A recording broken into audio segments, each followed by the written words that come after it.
Seamless layers. How do you build a hollow sphere from an advanced alloy with no seams? This was one of the biggest mysteries, and MIT's imaging has only deepened it. Their non-destructive analysis confirmed the sphere is made of 3 distinct concentric metallic layers. According to Dr. John H. Parapesco, a world-renowned metallurgist from the University of Wisconsin-Madison who reviewed the data, the micro-CT scans showed the layers are perfectly bonded at the molecular level. There are no welds, no joints, and no signs of conventional fabrication. The metal flows seamlessly from one layer to the next, each with a slightly different density, indicating a highly controlled manufacturing process.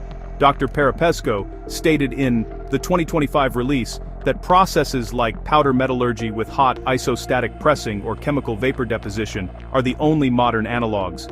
Even with our technology, achieving this uniformity without introducing stress fractures or weaknesses would be an immense challenge. This discovery single-handedly dismantles any theory of primitive origins and points toward a profound understanding of material science.